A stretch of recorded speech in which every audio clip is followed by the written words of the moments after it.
ഇപ്പോൾ ബസ്സിലൊക്കെ യാത്ര ചെയ്യുന്ന ആൾക്കാരാണെന്നുണ്ടെങ്കിൽ ഒരു ദീർഘദൂരം പോകുന്ന ബസ്സൊക്കെ ആണെന്നുണ്ടെങ്കിൽ ചിലപ്പോൾ എല്ലാവർക്കും നമ്മൾ മൂത്രം മുട്ടുന്ന സമയത്ത് തന്നെ അത് പാസ് ചെയ്യാൻ പറ്റണം എന്നില്ല. അതിങ്ങനെ മൂത്രം ദീർഘനേരം പിടിച്ച് വെക്കുന്നത് കൊണ്ട് എന്തൊക്കെ പ്രശ്നങ്ങളാ ഭാവിയിൽ ഉണ്ടാവാൻ ചാൻസ്? മൂത്രം പിടിച്ച് വെക്കാന്ന് നമുക്കൊരു നാച്ചുറൽ കപ്പാസിറ്റി ഉണ്ട്. ഉം. നമുക്കൊരു സെൻസേഷൻ ഉണ്ടാവും. മൂത്രം ഒഴിക്കാൻ മുട്ടിക്കഴിഞ്ഞാൽ പോയി മൂത്രം ഒഴിക്കണം. അത് മേബി ഒരു 5 10 മിനിറ്റൊക്കെ ഹോൾഡ് ചെയ്യുന്നതുകൊണ്ട് വലിയ കുഴപ്പമില്ല. ഉം. നമ്മൾ ചിലപ്പോൾ 1 മണിക്കൂർ 2 മണിക്കൂറൊക്കെ നമ്മൾ പരമാവധി പിടിച്ച് വെച്ച് ഭയങ്കരമായിട്ട് മൂത്രം ഒഴിക്കാൻ മുട്ടി കഷ്ടപ്പെട്ട് ഉം. ഒരു ലോവർ താഴത്തൊരു പെയിനൊക്കെ വരുന്ന ഒരു കണ്ടീഷനിലോട്ടൊക്കെ ഉം. എത്തുന്നത്. ഉം. നമ്മുടെ ഒരു ബ്ലാഡറിൻ്റെ ഒരു നാച്ചുറൽ കപ്പാസിറ്റി ഉണ്ട്. അത് ഉം. ചിലപ്പോൾ കുറച്ചൊന്ന് സ്ട്രെച്ച് ആവും. അതിന് വലിപ്പം കൂടുക.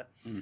എന്ന് പറഞ്ഞാൽ ഇങ്ങനെ മൂത്രം പിടിച്ച് വെച്ചിട്ട് അതിൻ്റെ കുറച്ച് എക്സ്പാൻഡ് ആകാനുള്ളൊരു ചാൻസ് അതിലുണ്ട്. 2 കുറേ കാലം മൂത്രം പിടിച്ച് വെക്കുന്ന ശീലം ഉണ്ടാവുന്ന സമയത്ത് നമുക്കൊരു മൂത്രം ഒഴിച്ച് കഴിഞ്ഞാൽ അത് കംപ്ലീറ്റ് വോയിഡ് ആയിട്ടില്ല, ഉം. പൂർണ്ണമായിട്ടും പോയിട്ടില്ല എന്നുള്ളൊരു കണ്ടീഷനിലോട്ട് പിന്നെ അത് മാറാൻ ചാൻസ് ഉണ്ട്. ഉം.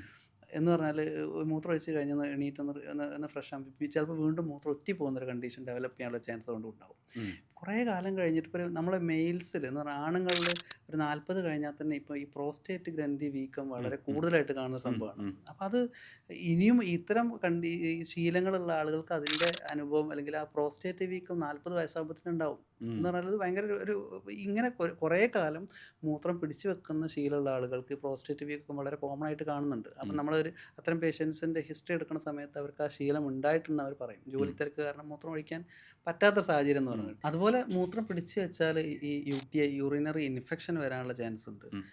പിന്നെ യൂറിൻ സ്റ്റോൺസ് കൂടാനുള്ള ബ്ലാഡർ സ്റ്റോൺസ് കൂടാനുള്ള ചാൻസുകളൊക്കെയാണ് ഉം. അതിൽ കാണപ്പെടുന്നത്. ഉം.